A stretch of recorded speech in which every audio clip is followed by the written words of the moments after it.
Engineering विषयों में रुचि बनाने और विषय समझ को मजबूत बनाने के लिए शुरू किए गए श्रीदेवी क्लासेज यूट्यूब चैनल पर आज हमारे विषय पावर इलेक्ट्रॉनिक्स में एक नई वीडियो में बात करते हैं speed control of DC Motors. आज हम जानेंगे डीसी मोटर की कंस्ट्रक्शन और वर्किंग के साथ साथ स्पीड किन पैरामीटर से कंट्रोल हो सकती है उनके बारे में, और फिर जानेंगे कि स्पीड कंट्रोल करने के आर्मेचर कंट्रोल मेथड और फील्ड कंट्रोल मेथड किस तरह से काम करते हैं। तो शुरू करते हैं आज की वीडियो। डीसी मोटर्स महंगी होती हैं, वो एक ऐसी सप्लाई से चलती है जो आम उपलब्ध नहीं है, उनमें मेंटेनेंस ज्यादा है, वो नाजुक होती हैं, ओवरलोड कैपेसिटी नहीं रखती हैं। फिर भी हम बहुत सारी इंडस्ट्रियल ड्राइव्स में जहां हमें ज्यादा टॉर्क चाहिए या तेज एक्सेलरेशन या डी एक्सेलरेशन चाहिए, फ्रीक्वेंट रिवर्सल चाहिए या फिर बहुत बड़ी रेंज में स्पीड का कंट्रोल चाहिए, सभी जगह पे हम डीसी मोटरों का इस्तेमाल करते हैं। सभी एडजस्टेबल स्पीड ड्राइव्स में या पोजीशन कंट्रोल एप्लीकेशंस में जहां हमें फास्ट रिस्पांस चाहिए, हम डीसी मोटर्स का बहुत इस्तेमाल करते हैं। डीसी मोटर्स रोलिंग मिल्स में इस्तेमाल होती हैं, वो elevators, trolley cars, crane, mine hoist, paper mills, हमारे जो डीजल से चलने वाले इलेक्ट्रिक लोकोमोटिव्स हैं उनकी ड्राइव मोटर्स हैं, बैटरी ऑपरेटेड जितने भी व्हीकल्स हैं उन सब की जो ट्रैक्शन मोटर है या दूसरी जो हमारी ट्रैक्शन एप्लीकेशंस हैं उन सब में हम डीसी मोटर का इस्तेमाल करते हैं। जो डीसी मोटर है उसकी स्पीड को हम बड़ी परास में और दोनों डायरेक्शन में बहुत आसानी से, सरल और सस्ते तरीकों से कंट्रोल कर सकते हैं। जो डीसी मोटर की स्पीड है वो बेस स्पीड से कम हम एक आर्मेचर कंट्रोल मेथड से करते हैं और बेस स्पीड से अधिक स्पीड का कंट्रोल हम फील्ड कंट्रोल मेथड से करते हैं। जरा समझते हैं कि डीसी मोटर की कंस्ट्रक्शन और वर्किंग क्या है और किस तरह से इसकी स्पीड को कंट्रोल किया जाता है। एक डीसी मोटर का कंस्ट्रक्शन का क्रॉस सेक्शन डायग्राम यहाँ मैजेंटा सर्किल में आप देख सकते हैं। जो मैजेंटा सर्किल और येलो सर्किल के बीच में जो मशीन का हिस्सा है इसे हम फ्रेम या योक कहते हैं, जो कास्ट आयरन या कास्ट स्टील का बना हुआ है और मशीन के सारे हिस्से इसी के साथ जुड़े हुए होते हैं। It provide place and protection to different machine parts. इसके अलावा एक बहुत महत्वपूर्ण मैग्नेटिक फील्ड का काम ये करता है। ये जो शान फ्रेम में दिखाया जा रहा है ये हमारी डीसी मशीन का उभरा हुआ चुंबकीय ध्रुव मैग्नेटिक पोल है। एक नॉर्थ पोल से फ्लक्स बाहर निकलता है और साउथ पोल में फ्लक्स अंदर आता है और ये फ्लक्स अपनी वापसी योक के मार्फत करता है। तो योक इस फ्लक्स की वापसी को लो रिलेक्टेंस का और हाई परमेबिलिटी का रास्ता प्रोवाइड करता है। तो ये जो हमारा कास्ट आयरन या कास्ट स्टील है वो स्ट्रक्चरल वाइज भी बढ़िया मटेरियल है और ये मैग्नेटिक प्रॉपर्टीज भी अच्छी रखता है। पोल का ये जो भाग है जिसके चारों तरफ ये वाइंडिंग की हुई है उसे हम पोल कोर कहते हैं, और जो आगे का हिस्सा है जो थोड़ा ज्यादा चौड़ा है और यहां इसकी सैलिएंट शेप होर्शू आकृति की हुई है, ये शू इसलिए चौड़ा बनाया गया है कि ये वाइंडिंग को सपोर्ट कर सके और जो फ्लक्स साउथ पोल से अंदर जाने वाला होगा वो यहां पोल के चारों तरफ फैलेगा और ये जो आयरन भाग है उसके परमेबिलिटी से फ्लक्स की ताकत बढ़ेगी और फ्लक्स रेडियल बनेगा और ये वाइंडिंग को सपोर्ट भी करेगा और फ्लक्स को स्प्रेड भी करेगा। शू जो चौड़ा है, कोर को चौड़ा इसलिए नहीं किया गया है क्योंकि यहां टर्न्स हैं, उनकी लंबाई कोर की डायमेंशन से प्रभावित होती, तो कॉस्ट को रिडक्शन करने के लिए कोर को स्क्वायर सेक्शन का लेते हैं और कोर से शू का हिस्सा चौड़ा कर लेते हैं। यहां जो फील्ड वाइंडिंग है वो इंसुलेटेड कॉपर के टर्न्स हैं और फील्ड वाइंडिंग के टर्न्स की ओरिएंटेशन और करंट की डायरेक्शन इस तरह से रखी गई है कि एक पोल नॉर्थ पोल बने और एक साउथ पोल बने, एक से फ्लक्स बाहर निकले और एक से फ्लक्स अंदर निकले। तो एक मेरी डीसी मशीन में बराबर संख्या में नॉर्थ पोल और साउथ पोल होते हैं। दोनों पोल कोर और शू लेमिनेटेड सिलिकॉन स्टील के बनाए हुए हैं और इस लेमिनेटेड स्ट्रक्चर को असेंबल करके और योक से फिक्स कर दिया गया है। फील्ड वाइंडिंग में करंट से इस रोटेटिंग पार्ट को, जिसे हम आर्मेचर कहते हैं, आर्मेचर के चारों तरफ कार्यकारी चुंबकीय क्षेत्र बनाने की जिम्मेदारी इन फील्ड पोल्स की है। यहां मैजेंटा सर्किल के अंदर आया हुआ हिस्सा आर्मेचर कहलाता है। एक मशीन में आर्मेचर उस भाग को कहते हैं जिसमें ज्यादा पावर हो, तो यहां जो वाइंडिंग है उसमें वोल्टेज भी ज्यादा है, करंट भी ज्यादा है, तो पावर ज्यादा है और ये आर्मेचर के चालकों में जो इलेक्ट्रिक पावर आती है उसे मैकेनिकल टॉर्क बनाने का काम करता है और रोटेटिंग हिस्सा है। जो आर्मेचर का अंदर का हिस्सा है मैग्नेटिक पार्ट, उसे आर्मेचर कोर कहते हैं, और आर्मेचर कोर भी लेमिनेटेड सिलिकॉन स्टील की बनी हुई है और दो सिलिकॉन लेमिनेशंस के बीच में वार्निश का इंसुलेशन है ताकि एडी करंट का फ्लो कम किया जा सके और एडी करंट लॉसेस कम रखे जा सके। इस आर्मेचर की आउटर पेरिफेरी में यहां स्लोट्स बने हुए हैं और इन स्लोट्स में हम इंसुलेशन लगा के इंसुलेटेड कॉपर वायर से एक डबल लेयर डिस्ट्रीब्यूटेड वाइंडिंग बनाते हैं, जिसमें बहुत सारी कॉइलों को इस तरह से कनेक्ट करते हैं कि कॉइल की अगर एक साइड नॉर्थ पोल में है तो दूसरी साइड साउथ पोल में हो। फुल पिच कॉइल होती है और दो कॉइल परस्पर आपस में ओवरलैप भी कर सकती है लेफ्ट वाइंडिंग में, या वो तरंग के माफिक नॉर्थ पोल से कंडक्टर साउथ में आया, फिर साउथ से अगले नॉर्थ में गया, फिर साउथ में आया, इस तरह से फैलती है। चाहे लेफ्ट वाइंडिंग हो या वेव वाइंडिंग हो, हम वाइंडिंग का शुरुआती हिस्सा और आखिरी हिस्से को आपस में जोड़ देते हैं और इस तरह से जो क्लोज्ड डिस्ट्रीब्यूटेड वाइंडिंग होती है उसे सप्लाई देने के लिए जो आर्मेचर की वाइंडिंग में ओवरहैंग निकले होते हैं, आर्मेचर की जो लंबाई है वो पोल की लंबाई के बराबर है और उस लंबाई में स्लोट के अंदर जो कंडक्टर की लंबाई है वो एक्टिव लंबाई है और उस एक्टिव लंबाई में इलेक्ट्रिकल एनर्जी का मैकेनिकल एनर्जी में कन्वर्जन का प्रोसेस होता है जब चुंबकीय क्षेत्र में चालक धारा वहन करता है। लेकिन इन धारा को जारी रखने के लिए जो एक्स्ट्रा कनेक्शन ओवरहैंग के बनाए होते हैं, उन ओवरहैंग से हम टेपिंग्स निकालकर और आर्मेचर कॉइल्स का कनेक्शन एक दूसरे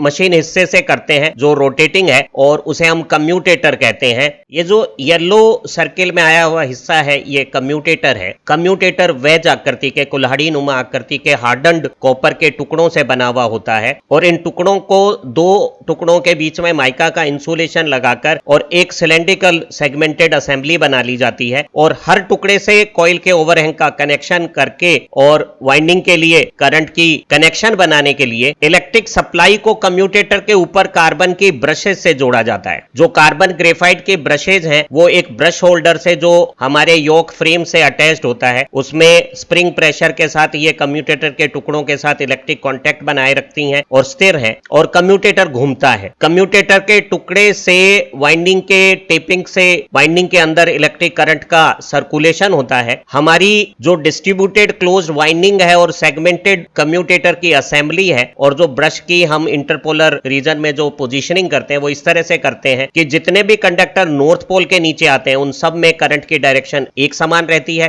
जैसे कि हमने नीली हाईलाइट में दिखाया है, और जितने भी कंडक्टर साउथ पोल के नीचे हैं उनमें करंट आपस में तो एक समान है पर नॉर्थ पोल से उल्टा है। और घूमते समय जब कंडक्टर नॉर्थ पोल छोड़कर साउथ पोल के नीचे आएगा तो कम्यूटेटर के जो सेगमेंट्स हैं वो ब्रश के साथ कनेक्शन इस तरह से बदलेंगे कि चालक में धारा की दिशा बदल जाएगी। हम कहते हैं कि रोटेशन के दौरान हमारा जो कम्यूटेटर है वो एक इन्वर्टर का कार्य करता है और हम ब्रशेस पे तो डीसी देते हैं पर चालकों को घूमते समय धारा बदलती हुई दिशा की मिलती है, अल्टरनेटिंग करंट मिलता है। इससे हमारे मोटर के घूमने की दिशा लगातार एक बनी रहती है। जरा समझते हैं कि मोटर का कार्य सिद्धांत क्या है और मोटर की गति को कौन से कारक प्रभावित करते हैं। एक डीसी मोटर की वर्किंग समझने के लिए एक सिंगल कॉइल एलिमेंट्री मॉडल यहाँ दिखाया हुआ है और जब हम सप्लाई से डीसी वोल्टेज ब्रश के ये जो नीले तीर से हमने दिखाया उनके साथ कम्यूटेटर से कनेक्ट करके आर्मेचर की कॉइल में करंट का फ्लो करते हैं तो ये नीले तीर की भांति जब कॉइल में करंट जाता है तो ये धारावाही आर्मेचर चालक यहाँ जो हमारी इलेक्ट्रोमैग्नेट फील्ड कॉइल्स में करंट से जो मैग्नेटिक फील्ड बनता है उस मैग्नेटिक फील्ड में आ जाते हैं और धारावाही चालक का चुंबकीय प्रभाव यहाँ फील्ड वाइंडिंग के चुंबकीय प्रभाव से अन्योन्य क्रिया करके और यहाँ लाल तीर की दिशा में बल अनुभव करने लगता है। ये बल एक युग्म बनाकर इस आर्मेचर के कॉइल स्ट्रक्चर को घुमाने वाला टॉर्क बना लेते हैं और हम समझ सकते हैं कि एक मोटर में जब हमारी फील्ड वाइंडिंग आर्मेचर के चारों तरफ एक वर्किंग मैग्नेटिक फील्ड बनाती है जिसका फ्लक्स पर पोल अगर फाई हो और आर्मेचर के चालकों में धारा प्रवाहित होती है और आर्मेचर धारा IA हो तो जो घूर्णन का बलागुण बनता है वो फ्लक्स और आर्मेचर करंट के गुणा के अनुपात में होता है। सो मोटर टॉर्क इस KT फाई IA, जहां KT मोटर की डिजाइन के हिसाब से कांस्टेंट है और फाई फील्ड वाइंडिंग का फ्लक्स है और IA आर्मेचर में जाने वाली धारा है। अगर धारा और फ्लक्स का गुणा अधिक होगा तो मोटर के घुमाने की ताकत टॉर्क अधिक होगा। हमारी डीसी मोटर में एक बहुत शानदार गुण है कि वो अपनी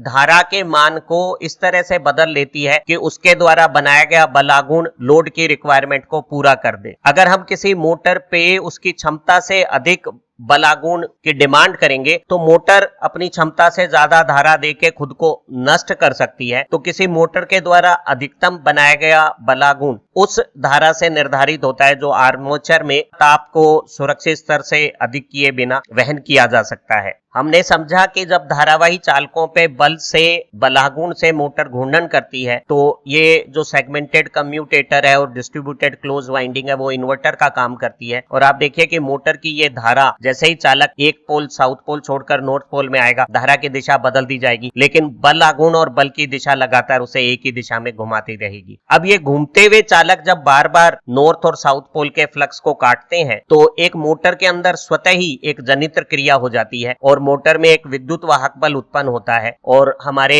बहुत प्रसिद्ध लेंज के नियमानुसार ये प्रेरित विद्युत वाहक बल अपनी उत्पत्ति के कारण जो कि इस सप्लाई वोल्टेज द्वारा भेजा गया करंट है उसका विरोध करती है। तो एक मोटर में आर्मेचर के अंदर स्वजनित्र क्रिया से उत्पन्न विद्युत वाहक बल बैक ईएमएफ कहलाता है। और इस बैक ईएमएफ का मान आर्मेचर के चारों तरफ फील्ड वाइंडिंग से बनाए गए वर्किंग फ्लक्स और हमारे आर्मेचर की रोटेटिंग स्पीड के गुणनफल के अनुसार होता है। और यहाँ P पोल की संख्या है, Z हमारे आर्मेचर में चालकों की कुल संख्या है और A हमारी वाइंडिंग में समांतर पथों की संख्या द्वारा तय होता है जो लैप वाइंडिंग में पोल के बराबर होता है और वेव वाइंडिंग में 2 होता है। लेकिन हम कह सकते हैं कि बैक ईएमएफ फ्लक्स और स्पीड के गुणा के अनुसार है। हम इस सूत्र से जब डीसी मोटर की सर्किट मॉडलिंग करते हैं तो हम पाते हैं कि हमारी जो सप्लाई वोल्टेज है उसका एक अंश तो बैक ईएमएफ विरोध कर देता है और बचा हुआ जो अंश है वो आर्मेचर में धारा प्रवाहित करके आर्मेचर के रेजिस्टेंस में विभवपात करता है। तो ये हमारी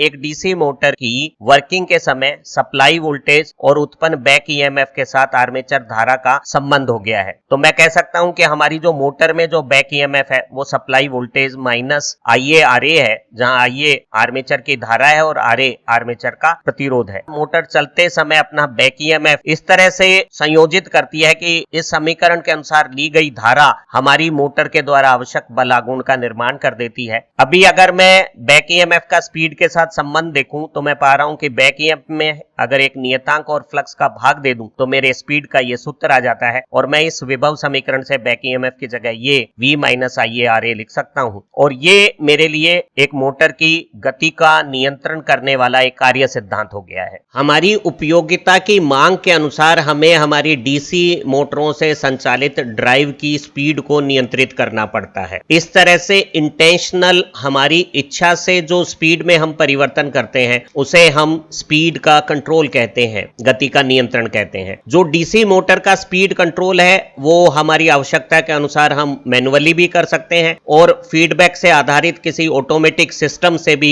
इसे करवा सकते हैं। जो स्पीड का इस तरह से जो नियंत्रण है हमारी इच्छा से किया गया वो उस स्पीड रेगुलेशन से जो लोड के कारण टॉर्क बनाते समय मोटर द्वारा धारा लेने से स्पीड में जो स्वतः इनहेरेंट चरित्र अनुसार कैरेक्टरिस्टिक वाइज जो चेंज होता है उससे डिफरेंट है। हमने जाना था कि बैक ईएमएफ में फ्लक्स और एक नियतांक का भाग देने से स्पीड का कार्य सूत्र प्राप्त हो जाता है और बैक ईएमएफ को विभव सूत्र के अनुसार हम इस प्रकार लिखा जा सकता है। तो हम ये यहाँ स्पीड के 2 रूप पा सकते हैं, एक जो भार द्वारा ली गई धारा से स्वतंत्र है और सप्लाई वोल्टेज और कार्यकारी फ्लक्स के अनुसार है, और एक दूसरा जो बलागुण बनाते समय जो मोटर धारा ले रही है उसके कारण आर्मेचर के रेजिस्टेंस में हुई विभवपात से नियंत्रित होता है। हम इस पहले अंश को एन नोट या नो लोड स्पीड कहते हैं और नो लोड स्पीड का मान आप देख पा रहे हैं लगाए गए विभव और फील्ड वाइंडिंग द्वारा बनाए गए फ्लक्स के ऊपर निर्भर है। और विभव घटाने से नो लोड स्पीड घटेगी और फ्लक्स घटाने से नो लोड स्पीड बढ़ेगी। अभी मैंने सिर्फ घटाने की बात इसलिए कही है क्योंकि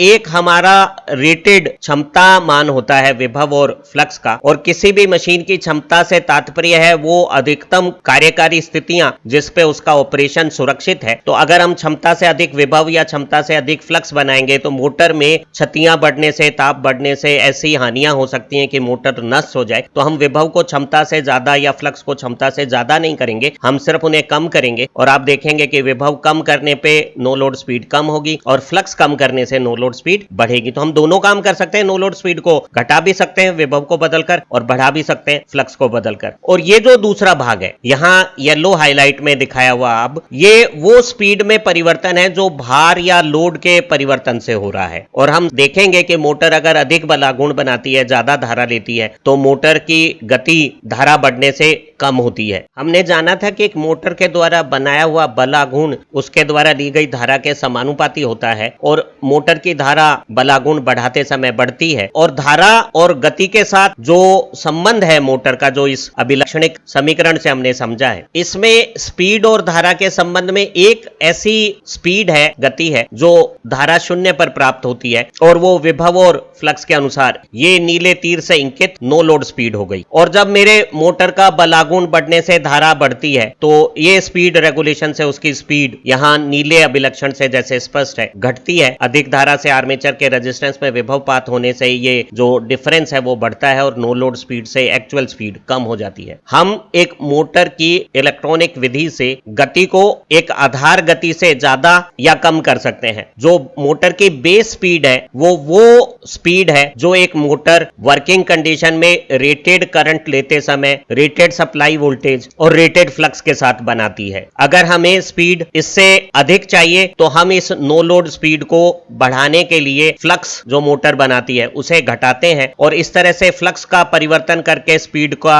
बढ़ाना फील्ड कंट्रोल कहलाता है। अगर हमें गति बेस स्पीड से कम चाहिए तो हम नो लोड स्पीड को घटाने के लिए मोटर के आर्मेचर को जो वोल्टेज दी जा रही है उसे घटाते हैं और इस तरह से आर्मेचर को दी गई वोल्टेज को घटाना या उसी करंट पे मोटर के आर्मेचर के साथ एक्स्ट्रा रेजिस्टेंस लगा और इस अभिलक्षण में स्पीड रेगुलेशन के ढाल को अधिक रेजिस्टेंस पे ज्यादा करके और कार्यकारी स्पीड को उसी धारा पे पूर्व नीले कर्व से लाल कर्व पे शिफ्ट करना, रेजिस्टेंस लगा के गति बदलना आर्मेचर की कंट्रोल कहलाती है। ये दोनों आर्मेचर कंट्रोल और फील्ड कंट्रोल क्या है? आर्मेचर कंट्रोल में हम मोटर की फील्ड वाइंडिंग को फिक्स्ड रेटेड वोल्टेज देते हैं ताकि वो रेटेड करंट लेके अधिकतम क्षमता के अनुसार कार्यकारी फ्लक्स आर्मेचर के चारों तरफ बना दे और आर्मेचर के सिरों पे हम एक variable DC voltage electronic source से थायरिस्टराइज जो सप्लाई है हमारी उससे प्राप्त करते हैं। अगर हमारी मेन सप्लाई डीसी के रूप में हमें उपलब्ध है तो हम वेरिएबल डीसी फिक्स्ड डीसी से चॉपर की मदद से प्राप्त कर सकते हैं और अगर हमारी मेन सप्लाई हमें एसी उपलब्ध और मोटर की वर्किंग के लिए हमें वेरिएबल डीसी प्राप्त करनी है तो हम कंट्रोल्ड रेक्टिफायर का इस्तेमाल कर सकते हैं। इस तरह से जो वेरिएबल डीसी वोल्टेज हम आर्मेचर को देते हैं तो अगर हम वोल्टेज को रेटेड वोल्टेज से कम कर देते हैं, आप देखिए लगातार, तो जब हम वोल्टेज को कम करते हैं तो हमारी जो नो लोड स्पीड है, आप देखिए जो रेटेड वोल्टेज में एन नोट है वो वोल्टेज घटाने पे थोड़ी कम हो गई है, वो यहाँ हरे हाईलाइट के अनुसार वोल्टेज घटाने पे कम हो गई है। और अगर हम वोल्टेज को और घटाते हैं, देखिए आप V डबल डैश, तो ये और कम हो जाएगी, और घटाएंगे तो ये और कम हो जाएगी। तो हम अगर मोटर की आर्मेचर की अप्लाइड वोल्टेज को कम करते हैं तो नो लोड स्पीड कम हो जाएगी। अब मोटर अपने लोड टॉर्क के हिसाब से किसी करंट पे जब काम करेगी, करंट के कारण जो मोटर की इनहेरेंट कैरेक्टरिस्टिक में जो स्पीड रेगुलेशन है उससे लोड से उसकी गति में कुछ 5 से 10% कमी आ सकती है। तो आप देखेंगे कि किसी एक बलागुण के लिए मोटर जब किसी एक करंट पे काम करेगी तो उसकी स्पीड जो रेटेड वोल्टेज पे अधिक है उसे मैं वोल्टेज घटा के मनिच्छित तरीके से कम कर सकता हूं। और इस तरीके से जब हम सप्लाई वोल्टेज आर्मेचर की घटाते हैं तो जो मोटर के अंदर जो बैक ईएमएफ बन रहा है वो तकनीकी रूप से घट जाता है और उससे, क्योंकि स्पीड और बैक ईएमएफ समानुपाती है, देखिए आप, तो बैक ईएमएफ कम होने से स्पीड कम हो जाती है। इस मेथड में जो मोटर की अधिकतम धारा लेने की क्षमता अगर ये है तो मोटर के द्वारा बनाया जाने वाला अधिकतम जो टॉर्क है वो नियत रहता है, अर्थात मोटर की टॉर्क बनाने की क्षमता इस आर्मेचर कंट्रोल में नियत रहती है। तो हम आर्मेचर कंट्रोल को कांस्टेंट टॉर्क कंट्रोल कहते हैं और स्पीड घटने से मोटर की जो शक्ति क्षमता है वो कम हो जाती है। लेकिन क्योंकि हम स्विचिंग एक्शन से ये काम करते हैं तो जब मोटर का आउटपुट मैकेनिकल कम होता है तो मोटर इलेक्ट्रिक इनपुट भी कम लेती है। हम लोग अपनी अगली वीडियो में इसकी मेरिट, डीमेरिट और दूसरी बातें करेंगे तो चीजें और ज्यादा समझ में आएगी। अभी बात करते हैं कि फील्ड कंट्रोल क्या है। फील्ड कंट्रोल के दौरान हम मोटर के आर्मेचर को फिक्स्ड रेटेड वोल्टेज दे देते हैं जो अधिकतम क्षमता के अनुसार तय है। तो मोटर अधिकतम क्षमता के अनुसार बैक ईएमएफ पे काम करेगी निर्धारित धारा लेते समय, और हम फील्ड वाइंडिंग को एक वेरिएबल डीसी सप्लाई देते हैं। और जब हम फील्ड वाइंडिंग की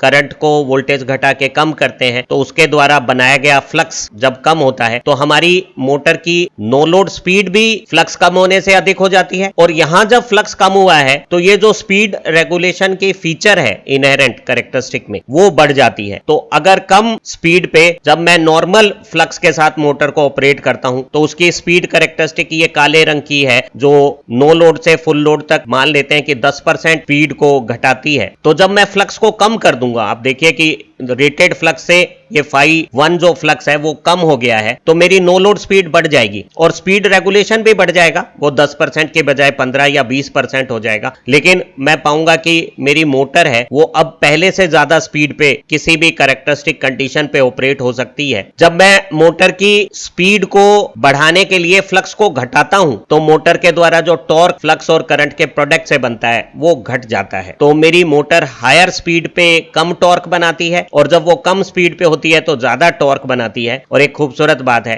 कि टॉर्क और स्पीड का गुणा नियत रहता है और मोटर की पावर कांस्टेंट रहती है स्पीड बदलने के दौरान। तो इस तरह के कंट्रोल को हम कांस्टेंट पावर कंट्रोल भी कहते हैं। अगली वीडियो में बहुत डिटेल से ये बात समझेंगे भी। तो हम पा रहे हैं कि मोटर की जब गति बढ़ती है तो उसकी टॉर्क बनाने की क्षमता यहां देखिए नीले कैरेक्टरिस्टिक से कम हो जाती है। तो जो हमारा आर्मेचर कंट्रोल है वो कांस्टेंट टॉर्क कंट्रोल है और जो फील्ड कंट्रोल है वो कांस्टेंट पावर कंट्रोल है। हमारी अगली वीडियो में इनके बारे में पूरी डिटेल से सप्लाई किस तरह से वेरिएबल वोल्टेज बनाती है और वेरिएबल वोल्टेज देने से जब हम इस तरह के कंट्रोल करते हैं स्पीड के साथ तो दूसरी क्या बातें हैं उस पर चर्चा करेंगे। हमें लगता है कि इस इंट्रोडक्टरी वीडियो से आपको डीसी मोटर की स्पीड को प्रभावित करने वाले कारकों की समझ बनी है और अगली वीडियो से आपकी विषय पर पकड़ निश्चित रूप से परीक्षा उपयोगी हो जाएगी। आप अच्छा पढ़ें, आगे बढ़ें। Have nice time, happy learning.